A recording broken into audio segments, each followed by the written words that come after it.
All right, just a quick programming note. This is going to be a true mini episode, which I think, Nick, you and I have said in the past, and then we ended up just like going off on tangents, and it's, 90 minutes of like digging deep into everything. I don't know how much drilling down we can do in this game, even though the Patriots, as we speak, are the number one seed in the AFC, unbelievably. But yeah, before we even begin, just to let people know, the reason this is a mini ep and it's just Nick and me is because with the Pats on Monday night and on the road, a lot of the media guys that we otherwise would have had and normally do have are traveling. And so we're doing this right after the game. Tuesday's going to be a total cluster fudge, and people are going to be traveling and aren't available. And then Nick, you've got like an insane schedule the next couple of days too, right? So I figured rather than try to make this into a giant like Broadway show, we just do kind of a little 2-man play here. Is that pretty much got it summed up? Absolutely. And I mean, not really much to talk about when Mac Jones had 2 attempted passes and -4 rushing yards. I mean, we're looking at 24 points on the board. I can tell you honestly, in a life that I have squandered watching NFL games, I've never seen anything remotely like this. Like while the game is unfolding, even in the pregame, when they're showing the wind or whatever, I was trying to think of analogies like Pat's games of recent vintage that people are going to remember that is somewhat like this. And I've come up with 2, and maybe you remember these. You were probably like a teenager, a strapping lad, probably just starting to discover girls or whatever, and maybe losing interest in girls because you discovered a PlayStation or whatever. I don't know your bio, but 2013, they were 4-0. They went into Cincinnati, and it was a monsoon, right? It was just sideways rain, and the flag standing straight out or whatever. I think the Pats scored 3 points in that one. It was something like 12-3 or something like that. It was their first loss of the year. And then game plan wise, do you remember a game late in 2015, like right at the end of the year, they went into Miami and decided, I think that Belichick must have determined that there's no way they're going to win in the playoffs by just passing the ball the way they were. So Brady threw the ball 21 times in a loss to Miami, and they handed it off to that noted Hall of Fame running back Steven Jackson like 35 times. And they meanwhile, Ryan Tannehill just threw all over them for like 350 yards. And Belichick just dug in his heels and said, we're not going to alter the game plan. And they did it. So yeah, that's weather-wise, it's like that Cincy game. Game plan-wise, it's like that Miami game. The difference is, and this is key. Notice the subtle difference. They frigging won this thing. Yeah. Against a good team on the road, a team that swept them last year. And I finished this diatribe the way I began it, saying I've never seen anything that was like this, though. I mean, like I said last week, if you're going to have Nick Folk scoring 18 points, obviously it wasn't 18 points tonight, but without his contributions tonight and making the field goals, we could be looking at a total different game. I mean, look at Bass. Missed a field goal, made them have to go for 2, kind of screwed them. I mean, we went for 2 off the beat, but then we came in and BDN did his job. Oh, yeah. Big kick Nick was insane, especially, if you remember, like, you figure it's going to be a long night, even for him, even for maybe the most hyper accurate kicker in the league, when Josh Allen, who I will say is the best punter in the league, at least he's in the conversation for best punter, and he shanked that one like Judge Smales teeing off at Bushwood for 15 yards. And you said, okay, every kick is in question now. And clearly the Pats felt the same way, because the first time, they score, the only touchdown they scored, now that I think of it, they go for 2. Good call there. Yeah. But then folks, next couple of kicks were ridiculously accurate. The first one, it was like is like there was no breeze at all. And the second one, he The threw this kind of, screwball. yeah, exactly. A screwdriver. I was calling it a backdoor slider because I figured like nobody under the age of 60 remembers what a screwball was. But yeah, and ended up really not being a doubt. And got so many guys in addition to Folk on the defensive side of the ball had great games. All right. I'm thinking of a guy who was the best player on the field for either team. Who am I thinking of? This game, I would probably say, are you gonna? It's tough. I feel like you're gonna go with a. I want to say you're gonna go with like I'll say this. No, Patriots free agent signing this year. New addition to the team. Played kind of Davin Godshaw. Oh, okay. Yeah, gotcha. He was holding it down in the box. And it was incredible. Like tackles for loss. Absolutely just demoralized. Play fantastic. I'm sorry, who he and who? Him, Gotcha. When Guy are on the field together, they play unbelievable.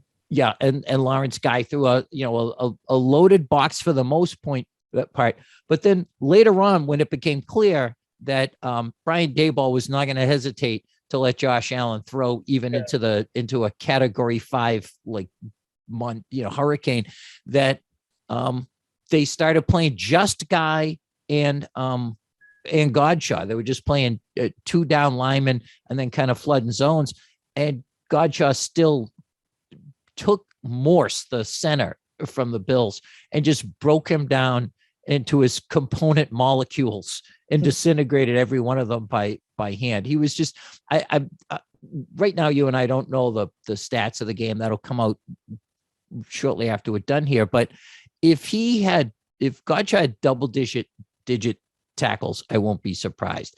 And Guy was probably not that far behind him with tackles for loss as well. And it was them and Miles Bryant. Yeah. I mean, the playing easily the most snaps he's played in a game in his NFL career. And the guy's 5'9", 185, and he was getting his hands on balls. And the play of the game was that 4th down ball that he just deflected down by the goal line. And what I loved about that was he had the wherewithal to just knock it to the ground. Right. If he didn't leave his guy, that was a touchdown.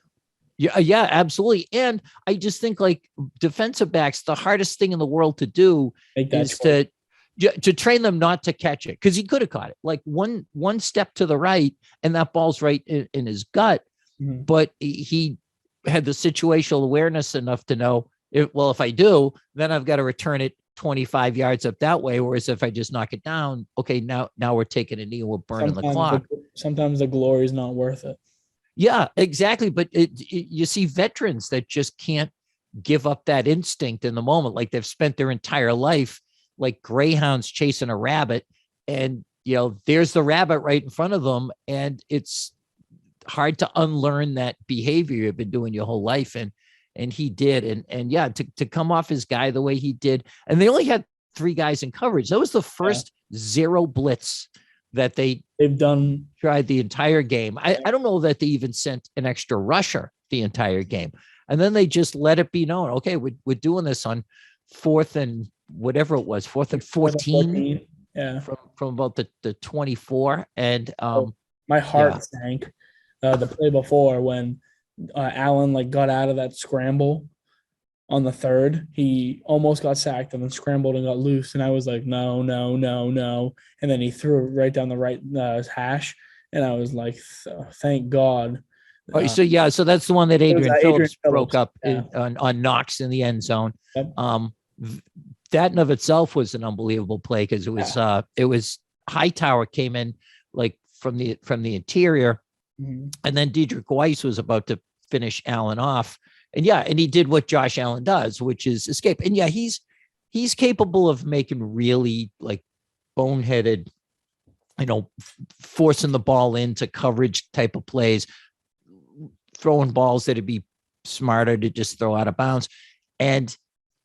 But then he'll do those things once in a while, but then he'll make 5 of those kind of plays like we're describing per game and put it right on the money. And he did, except Phillips broke it up. And when my heart really sank, when I really started to, like, my pupils were dilating and my left shoulder was tight, and I was like, asking the Irish Rose if she knows CPR and crap, was the one that he completed over JC Jackson to Diggs.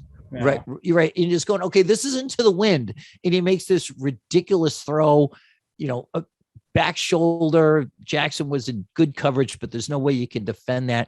And you just got that feeling like, all right, this is a game that Patriots defenses of the last few years would have found a way to lose that one. I give the 2018 team a pass on this, but clearly last year's would have found a way to let them in. And this team gets in the red zone and just tightens up the screws on every part of the field, from where you've got it to the back of the goal line in all 53 and a third. And this was a prime example of that. And, this is a Bills team that's friggin' loaded on both sides of the ball too. And they just got beat at home with everything riding on it for them this season. I agree. And it's going to be very special to watch them have to come into New England and try to battle back. I mean, that was the first time Mac Jones has ever seen that type of weather. It hasn't even been like that in New England yet. Yeah, it might have been cold, but he hasn't seen any of that snow, any of that wind, any of that rain yet. And obviously he didn't throw the ball much, but he stood in there. And that's the one thing I think that really set the Bills back. You look at the Bills' offensive line to the Patriots this entire game tonight. Mm-hmm. They were switching between toe-to-toe and probably 6 to 8 inch splits to cover the pass. The Patriots were toe-to-toe, no gap, the entire game. They were just playing the trenches. That's all it was. And they didn't stop. I mean, that's Bill, though. Like, he didn't switch the game plan, like you said earlier, and that's what made them unstoppable. I love that observation about the splits, about going toe-to-toe, especially spoken like a former center. Because I think that would have been lost on a lot of people. I mean, like, how many times did you see them line up with, 3 tackles and the tight ends in there and an I formation?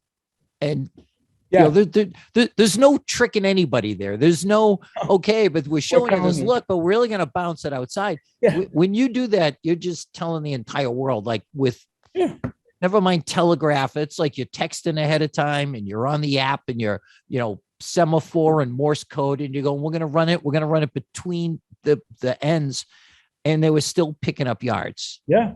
They had that one drive stall there where it was, it was Stevenson ripped off a couple of big runs. And then those 2 in a row where Milano shot the gap where Ted Karras was pulling or whatever and blew up plays. And then they had to just. The O-line looked great, though. I mean, they did. Every time Karras pulled and Trent blocked down, first off, Trent Brown is unbelievable. I was watching him block down. I was really focusing on the O-line tonight. And I watched him a couple of times just absolutely body the D lineman, and then he would either take like a blitzing corner or he would take the middle linebacker and both of them and just throw them together. The power that he brings to that right side is unbelievable. Yeah, to the point where he's effectively replaced Michael Onwenu, who we've said before has been their best offensive lineman for the last year and a half. And I think still to this day has the highest grade on Pro Football Focus on the team. And last week, I think against Tennessee, I want to say Onwenu played 5 snaps. And then this one was in the entire game because they just went to that jumbo package. Yep. And just said, okay, well, try and stop it. And for the most part, the Bills didn't. And so now let's say they come up to Foxborough in a couple of weeks and, it's a decent day. It doesn't have to be great. If it could be. They're going to be expecting the run, and that's not what's going to happen. Yeah. But they know that they've established with the Bills, like we can cram the ball right up your sphincter. God, yeah. And if we want to, you can't stop it. Go right back to I. Yeah, a lot of this must have come from the Colts game a couple of weeks ago, where they saw that on film and just said, you know what, this team is incapable of stopping Jonathan Taylor. So let's give them some of that. And Jonathan Taylor, they can't take getting punched in the mouth. It looks like.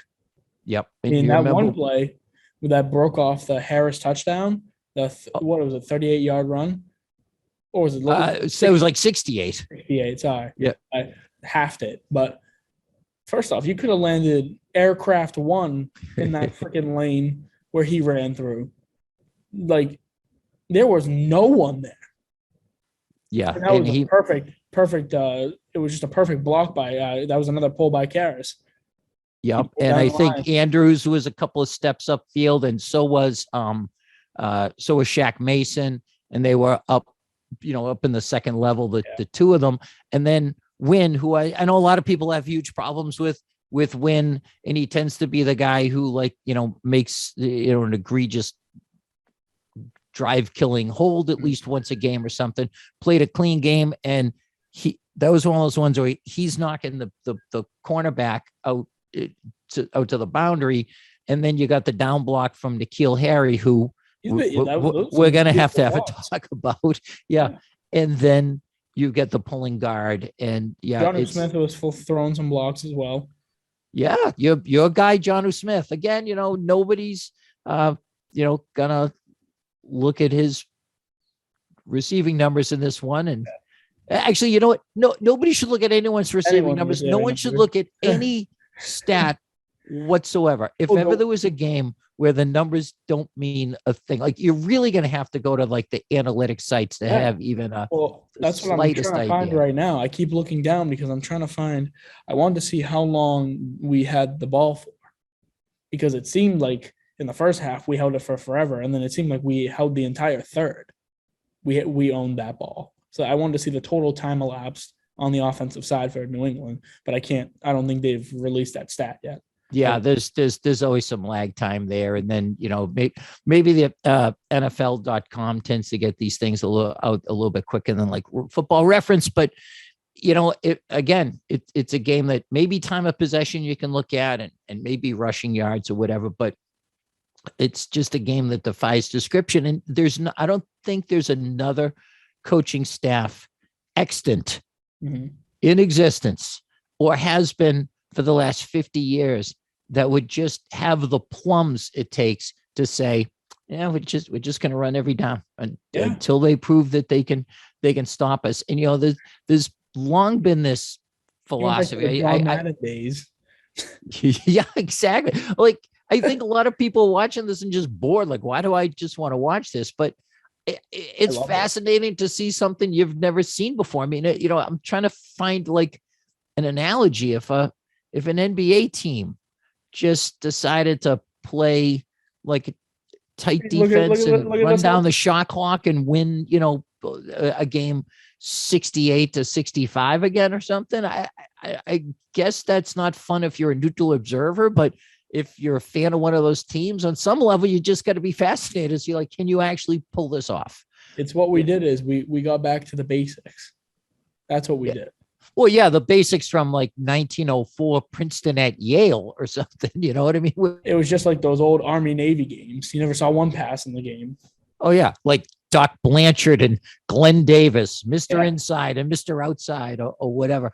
And you and I might have talked about this before, but I know Nick Saban floated this idea a bunch of years ago. He said, the spread offense is so prevalent and defenses are going so small and their bases, either three safeties or three cornerbacks or whatever, that eventually someone's just going to get big and bring back the wishbone, and no one's going to be able to stop them. And, to an extent, Baltimore did that a couple of years ago, with Lamar Jackson, like when his MVP.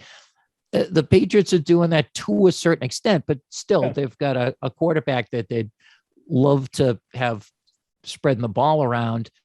But when need be, they're going to say, screw it. Let's just get big. Nikhil Harry, will put him in there as our only wide receiver. We won't split anybody outside the hash marks or whatever. Yeah, it's not an artistic masterpiece. I get it. Anyone who loved that game a few years ago, or it was the Rams against Kansas City, I think, where they both scored 50 points. Yeah. Like this was not the game for you. And I bet a lot of people were like changing the channel, but good. Game for the unders. Yeah, go suck on it. It's still tackle football. Right. Until the officials start saying that you can't even gently push that was ridiculous. A quarterback out of us. It was he wasn't even out of bounds. The thing is, you can't make that call until he touches the white. He jumped and he was trying to gain the first down. You're allowed to hit a player regardless. They're getting so soft with the quarterbacks nowadays. Oh yeah, and he didn't hit him for a first down. He pushed him. You get pushed harder if there's a Tokyo subway car that's 90% full. Yeah. They have people in uniform who will push you 5 times harder than he did making a stop.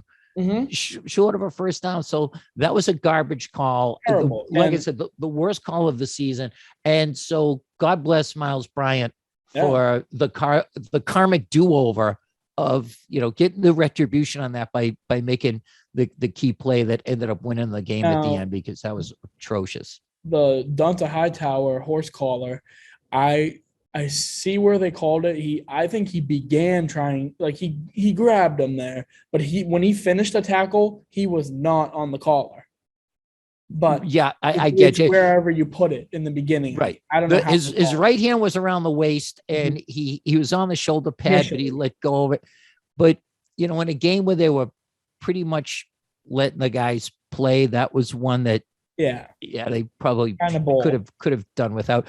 And I don't know why Belichick didn't challenge the Miles Bryant play. I'm not sure that it's challengeable, because I don't know what you're looking for. Was he out of bounds? I mean, personal fouls you can't challenge. So I don't know if he could have, but Brian Greasy kept talking about how he just must not have seen it. Well, he doesn't have to see it. He's got Matt Patricia up there. Patricia's not leaving his seat. I mean, as long as he's got like a chicken parm sub in front of him, he's content to sit there and stare at the TV. So that I don't get. The guy up in the booth had no clue what the fuck he was talking about, first off, because after that, the 15 extra off that penalty, he goes, all right, give him 15 yards. They were not even 15 yards away from the goal. It was halfway to the goal line. Oh yeah, that was on the horse collar on the field. Yep, that was do your job, buddy. Monday Night Football is a shadow of itself. That's why everyone's watching the Mannings, and I'm happy as hell that I didn't have to watch the Mannings tonight. It's all been great so far, but we've got to talk about Nikhil Harry, who he's become a key part of the running game, and they're using him not just to block a corner, but take out defensive ends and block down, and he blocks very well. Following him, he really does well enough that he's justified the 32nd pick, not by a damn sight, but that play on the punt.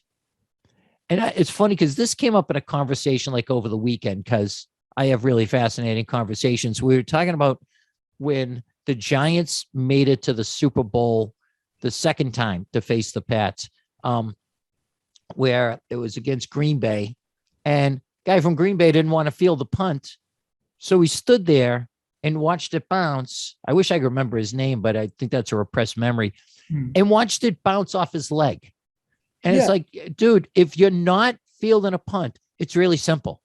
There's no reason for you to be on the field. You serve no purpose. Run up into the beer line and get in line. Just anywhere. There's no purpose for you to be there. And Nikhil Harry, okay, he slips. Fine.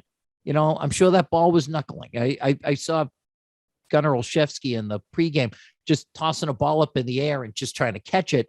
I get it. But once you make the decision not to field the ball, turn tail and run.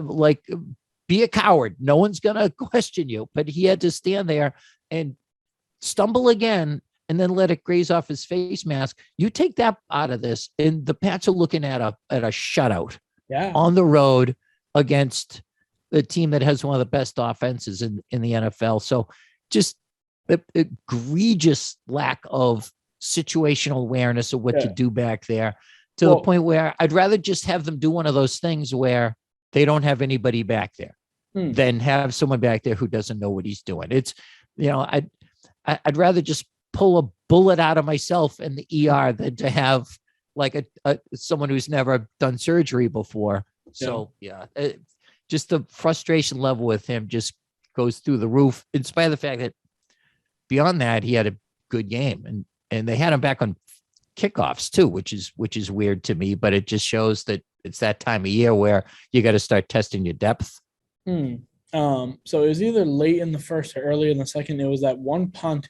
We were punting to Buffalo, and I forget who was receiving for Buffalo, but it touched him, and then he let it go into the end zone, and it went out the back of the end zone. I know exactly what you're talking about. Wouldn't that be a safety? And they we got to go to the 30. I was freaking out. I was like, what is that? Oh God. That's like not the back of the rule book. That's the back. It's a footnote with an addendum that's in the appendix. So that I don't know. I guess it's no different than if they just called it like dead, but he touched it and it rolled out the back of the end zone. That should be a safety. Okay. You got me on that. I honestly do not know. I will say this, that nobody knows this stuff better than Belichick, and he was working the officials like hard for a good part of the game. 30. Yeah, like he waved it off. He didn't even freaking wave it off. And you know what, Sean McDermott, talk about working the officials hard. Yeah. The fact that he challenged the QB sneak by Mac Jones, who by the time we saw Jones, his whole body was across the 3 yards the line to gain. So they challenge it anyway. I want to know, in what world did he think there was an angle that was going to reverse that call? Maybe it's a risk reward thing or whatever, but okay. It was like trying to find a needle in a stack of needles. And they didn't have a single angle that could have possibly found where Jones was.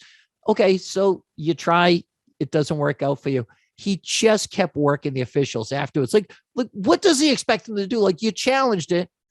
They wasted, 8 commercials for people buying cars with big red ribbons on them and diamond tennis bracelets for their wives because it's that time of year.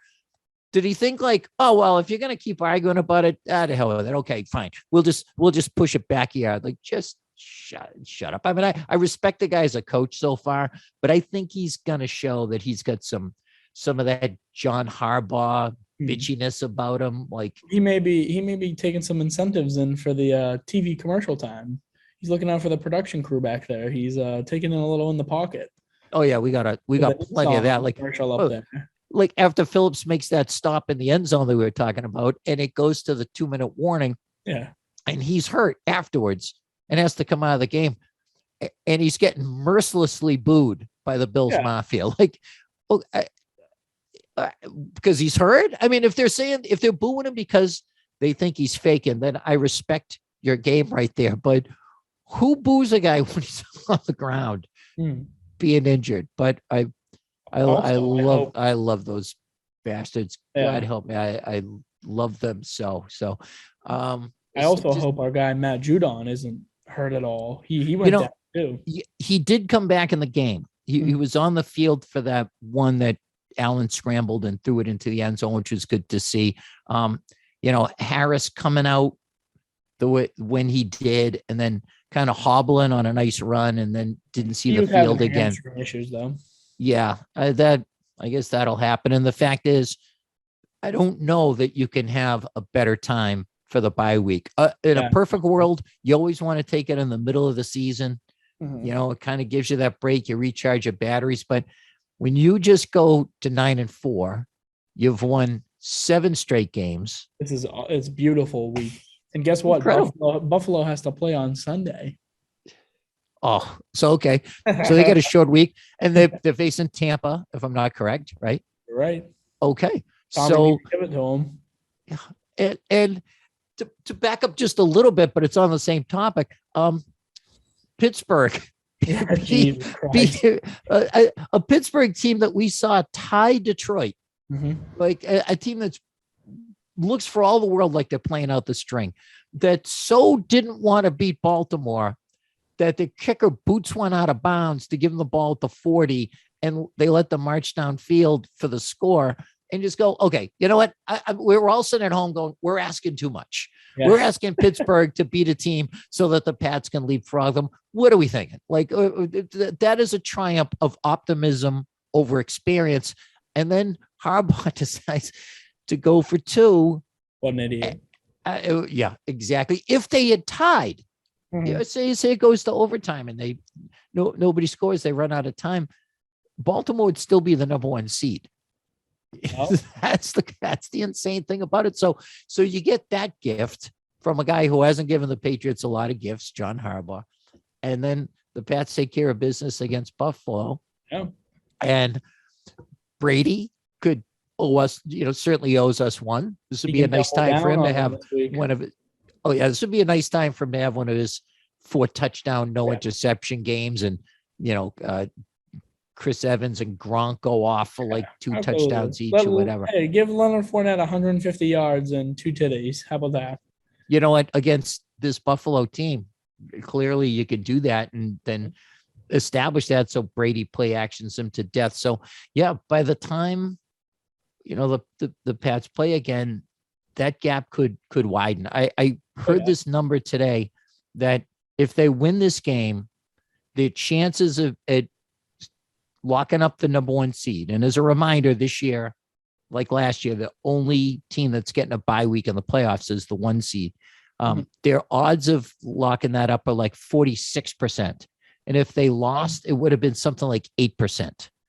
Had they lost to the Bills, they would have dropped from the top seed of the conference to the 5th seed, like the number 1 wild card team. How does that work though? If we beat the Bills again, and obviously we beat the Colts, but that doesn't count for the AFC. Well, it would help because now that's a conference win. And I don't know that the Colts are in the hunt for their division. I mean, they may be by then. That I haven't looked into it that in depth. And the thing is, those sites that do the percentages, like everyone you look at has different numbers. So I don't really know how it works. I know that after 6 weeks, the Pats had like a 21% chance of even making the playoffs, and now it's like 2 and 4, and now 7 straight. 7 straight. Yep. During which, going into this game, that outscored their opponents by an average of like 35-10. Yeah, that's crazy. And so you go up to Buffalo, and it's a rock fight, and it's fought on the deck of a ship in the North Atlantic or whatever the hell it was. So, you don't worry about style points. You just know that you have a defense that's capable of making huge plays and shutting it down. And, this game does go to the defense. I mean, the offense played good. And like I said, the O-line played well. Damian Harris played well, obviously. But without that defense, Buffalo would have passed over us, I think, the entire game. Yep. Yeah, certainly for those 2 quarters where they had the wind at their back. For sure. A lot of 3 and outs in there. Mm-hmm. Lot of run stuffs again by Godshaw and Lawrence Guy in particular. And no chances, not a lot of chances for ball hawking and interceptions, but they got the 1 turnover that they need. They turned it into points. And damn, Nick, when we started this little vanity project of ours, we were hoping that the season would be interesting, that it would go well, even when, things were dire, even when they've had that 1 real garbage game against New Orleans. We're like, all right, well, you can maybe see it coming together. In no way, shape, or form that I think that after losing to Dallas, that 7 weeks later, would be going into the bye week, and you and I would be talking about this. East, and having the second best cornerback in the NFL. Yeah. mean- By some measurements, maybe the best, and a quarterback that has more wins than all the other first round quarterbacks combined. Yeah. And, I credit Tommy Curran for this piece that he wrote over the weekend. And I kind of quoted it in a blog on Monday about, how the way it's come together is that because Brady left, we're now seeing the benefits of the fact that he left. And no one's not saying that he isn't going to be the MVP or anything like that. But with him, you would have been paying him whatever he wanted, $24 million, let's just say. And you're not going to have Judon, and you're not going to have Hunter Henry. You're not going to have Smith and Kendrick Bourne and Nelson Aguilar and all these pieces that they were able to surround Mac Jones with. And, the bill is going to come due to Buffalo soon on the money that they gave Josh Allen, which he earned. And good luck, Chiefs, staying competitive when you're paying Patrick Mahomes, who you're paying him. So the Pats have quarters of your team's salary. Yeah, exactly. And something's got to give. It's still a zero-sum game. So it's fascinating to think that the way it looks right now, the future's bright with this team for sure. But the present is here. The future is here now. And the fact that they're able to be at the top of the conference with a rookie quarterback and with all these guys signed up long-term and being the team to beat right now, as we speak, the team to beat in the AFC is beyond my wildest flipping dreams. Yeah. It's a great year to be a New England Patriot. To say the least. And great year to be on a podcast. We said we'd keep this to a mini episode. We really should, because in my head, and you're doing the same thing. I know we're thinking of 10,000 aspects of this game to talk about, but let's just sum it up by saying it was a game unlike any other we've seen, and hopefully won't see again other than the final results. Because I'd love to see when they come back and go to Indy to see Jones hitting Hunter Henry on some 27-yard bombs up the seam again, like real football. But I know when it comes to January, they get some kind of blizzard or whatever. This team has shown they have a template for winning in any kind of conditions. God damn. And before you say your Slancha, I want to just congratulate the Detroit Lions. 10-1. What a year. It's unbelievable.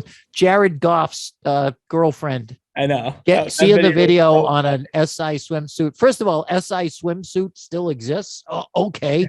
But it was a beautiful moment to see her taking a break from working her butt off out there in the sun, looking and really Jared attractive on the beach. Yeah, exactly. And friggin' Dan Campbell crying his eyes. Guy. that was goddamn amazing. So yeah, it just goes to show anything is possible. That's right. The Pats can win a game where they attempt 3 passes. Dan Campbell can win a game. That's it.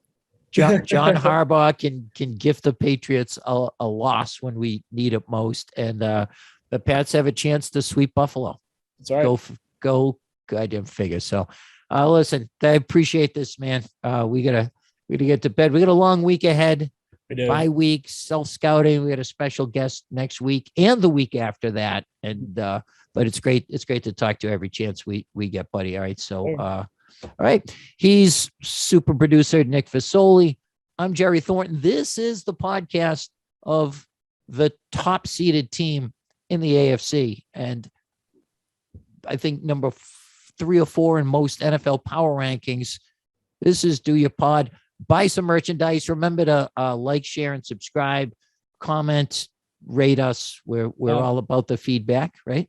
And all right, we'll talk to you guys next week. Slancha.